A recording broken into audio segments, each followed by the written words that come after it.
ज्ञान ही विचित्र जल पक्षियों के समान है। संतों की सभाई इस सरोवर के चारों ओर की अमराई।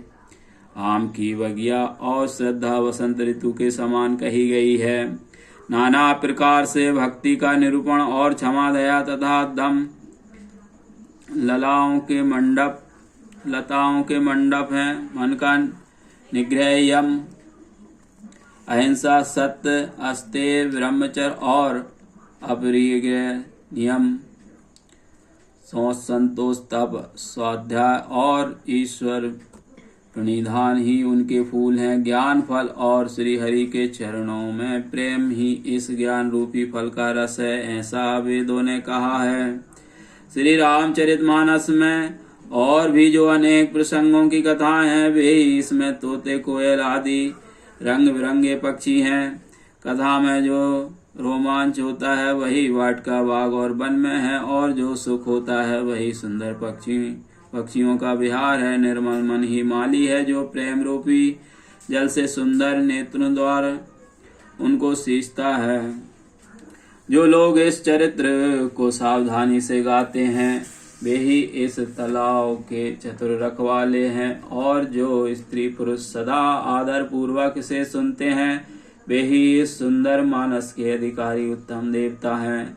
जो अति दुष्ट और विषयी हैं वे अभागे, बगुले और कौवे हैं, जो इस सरोवर के समीप नहीं जाते, क्योंकि इस मानस सरोवर में घोगे, मेंढक और सेवार के समान विषय रस की नाना कथाएं नहीं हैं। इसी कारण बेचारे कौवे और बगले रूपी विषय लोग यहाँ आते हुए हृदय में हार मान जाते हैं, क्योंकि इस सरोवर तक आने में कठिनाई बहुत है। श्री रामचंद्र जी की कृपा बिना यहाँ नहीं आया जाता।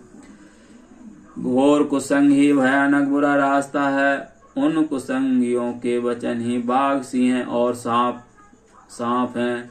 घर के काम काज और गृहस्थी के भांति भांति के जंजाल ही अत्यंत दुर्गम बड़े बड़े पहाड़ हैं। मोह, मद और मान ही बहुत से बीहड़ वन हैं, और नाना प्रकार के कुतर्की भयानक नदियां हैं, जिनके पास श्रद्धा रूपी राय खर्च नहीं है और संतों का साथ नहीं है, और जिनको श्री रघुनाथ जी प्रिय नहीं है उनके लिए है मानस अत्यंत ही अगम है। अर्थात श्रद्धा, सत्संग और भगवत प्रेम के बिना कोई इसको नहीं पा सकता। यदि कोई मनुष्य कष्ट उठाकर वहां तक पहुंच भी जाए तो वहां जाते ही उसे नींद रूपी जूड़ी आ जाती है। हृदय में मूर्खता रूपी बड़ा कड़ा जाड़ा लगने लगता है, जिससे वहां जाकर भी वह अभागा स्नान नहीं कर पाता। उससे उस सरोवर में स्नान और उसका जलपान तो किया नहीं जाता। वह अभिमान रहित लौट आता है। फिर यदि कोई उसमें पूछने आता है तो वह अपने अभाग्य की बात ना कहकर सरोवर की निंदा करके उसे समझाता है। ये सारे विघ्न उसको नहीं व्यापते, बाधा नहीं देते। जिसे श्री रामचंद्र जी सुंदर कृपा की दृष्टि से देखते हैं वहां आदरपूर्वक इस सरोवर में स्नान करता है और महान भयानक त्रिताप से आध्यात्मिक, आधिदैविक, आदि भौतिक तापों से नहीं जलता। जिनके मन में श्री रामचंद्र जी के चरणों में सुंदर प्रेम है वे इस सरोवर को कभी नहीं छोड़ते। हे भाई, जो इस सरोवर में स्नान करना चाहे वह मन लगाकर सत्संग करे। ऐसे मानस सरोवर को हृदय के नेत्रों से देखकर और उसमें गोता लगाकर कवि की बुद्धि निर्मल हो गई। हृदय में आनंद और उत्साह भर गया और प्रेम तथा आनंद का प्रभाव उमड़ गया। उससे वह सुंदर कविता रूपी नदी वह निकली, जिसमें श्री राम जी का निर्मल यश रूपी जल भरा है। इस कविता रूपी नदी का नाम सरयू है, जो संपूर्ण सुंदर मंगलों की जड़ है।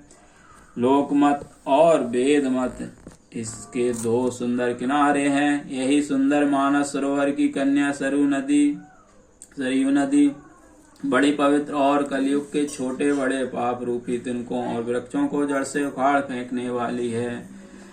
तीनों प्रकार के श्रोताओं का समाज ही इस नदी के दोनों किनारों पर बसे हुए पूर्वे गांव और नगर हैं, और संतों की सभा ही सब सुंदर मंगलों की जड़ अनुपम अयोध्या जी है। बोलिए सियावर रामचंद्र की जय। प्रिय भक्तों, आपको हमारी रामचरितमानस कथा जो भगवान की कथा है, ऐसे वीडियो को आप लाइक करें।